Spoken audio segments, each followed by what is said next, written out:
Good morning, everybody. We're coming to you live on Facebook from Congregation Beth Yeshurun, where we get together every Thursday morning at 9:30 to talk about the Parsha. This week's Parsha is Parshas Pinchas.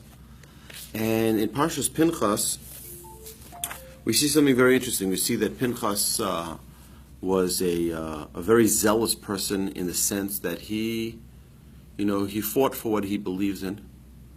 And that's the topic of today. So I think it's a very important thing for us, when we have something that we believe in, to fight for it. Our children, it's a good thing to teach our children. We're not talking about having a war or fighting, but meaning push for it. But what's different between, Pinchas fighting for what he believed in and everybody else who fights for what they believe in? I mean, we're telling it's a great message that we can send out to the world. Fight for what you believe in. Well, there are many people who fight for what they believe in, and some of them do terrible things on the way.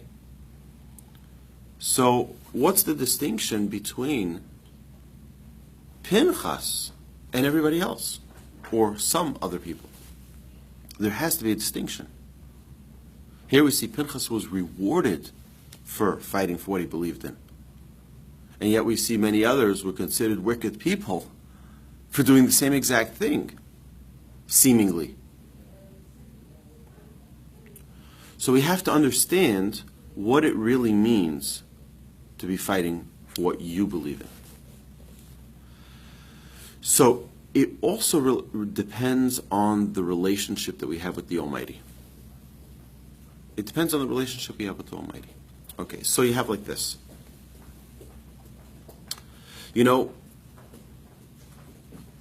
We have many, many different influences that influence us. We have our own personal influences, the things that we like. So there are certain things we do because we like it. There are certain things we do because it reminds us of our childhood. There are certain things we do because this is the way it's always been done. Not because we necessarily vetted it and we know this is the right thing to do. Not because we believe in it, but because this is what I'm used to. This is for me home because this is my go-to. This is what makes me feel good. It makes me feel secure. But that doesn't necessarily mean that it's good. But there is an ability for us to make an enormous shift in our life if our barometer of what's right and wrong isn't based on us or our habits or our likings, but rather on our relationship with God. And that relationship with God should never be a distant one, obviously, because if I don't speak to someone for 20 years, I can imagine when I continue that conversation, it's not going to be exactly the same. It's going to be a lot, right? It's going to take a while to get back to that relationship. But God's always a willing partner, so long we have life still, right? So as long as we're living, God's in it for this relationship. He's looking for us. He wants us to connect. So that is we know God's name is Emet, is truth, right? So Hashem Elokechem Emet. When you have a relationship with God, that relationship is a solid, firm relationship, or at least it should be, unless we're tricking ourselves. But that's a constant. That's always here. It's always available. It's always waiting for us. Now, we also have all these different personal distractions. So now, which one takes precedence? Which one do we follow? Which one do we not follow? So if a person has the ability, as Pinchas did, that they know that their absolute motive is not their own, it's not their preference, but their motive is one from the Almighty. Their motive is there to protect God. Their motive is there to defend God. Their motive is there to expand the Word of God. And a person getting to know themselves will know whether or not there's a little bit of a personal influence to it. Is it a personal thing or is it a God thing? Right? Now, There are many times we could just put God's name on it and say, of course, God doesn't want people to do this, God doesn't want people to do that. But it's because we don't like it, so we say God, we throw God into it as well. But someone who's really, really connected to God in a way, like Pinchas was, who had no personal gain for this. He had no personal... He was not a zealous person in every area of his life. He wasn't throwing stones at people, didn't do what he thought was the right thing to do, or what the Torah says the right thing. He never did. He was so out of character.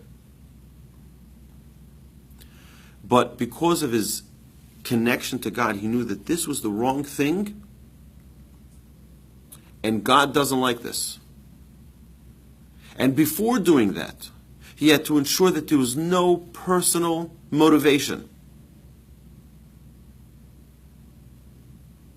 Because that's the biggest danger. If a person has a self-motivation against someone or against a certain something, so you lose all of the purity, right? So I'm angry at someone. So when they do something which really isn't good, and then I can yell at them, I can reprimand them. But it's not because they did something wrong. It's because I'm angry. It's two different reasons. It could be they also did something wrong, but that's not why I'm upset at them. I'm upset because I'm upset. Here Pinchas had no personal anger. He had no personal, strife that he was, or he had no nothing. He had no personal, getting even here with anyone. Probably didn't even know these people. Maybe he did. He was the head of a tribe. Yeah, he must have known them. But he had no personal interest here. It was only the interest of the Almighty. And in knowing that, and in acting on that, purely, in a pure way, purely for the Almighty, that is an unbelievable reward that he deserves. Not for himself. So look how many things we see throughout the day. We have things that go on. How do we gain the strength to fight for those things that we know are right and fight against the things we know that are wrong? Right? So the first thing we need to do is align ourselves with the Almighty. We could do that through prayer. We could do that through Torah study. We could do that, being inspired. A rabbi gives a sermon in a synagogue, and we get inspired. And we don't just take it, take the rabbi's word for it. We ask further, and we learn further, and we investigate further, and we connect on a higher level. So we need to use the tools that we have. We need to use everything that we have to connect to God, to talk to God directly, to know that our relationship with Him is one which is honest and real. And then the next step could be, here I could defend God and I can stand up for God because my relationship with God is a real one. Meaning, it's not enough to just want to fight for what you believe in. That's a great thing, by the way. But that could take us to terrible places if we're not aligned with what is real truth and what is real false. Right? So what is that determination? Who defines that? Who says what's right and what's wrong? Well, God says what's right and what's wrong. The Creator of heaven and earth says what's right and what's wrong. All right, so we're going to stop here. Thank you, my friends, for joining us. You're welcome to join us in class live. We're going to continue for the next hour studying Chumash, this week's Parsha. Thank you for joining us online, and we look forward to seeing you next week. Have a great, wonderful, amazing Shabbos.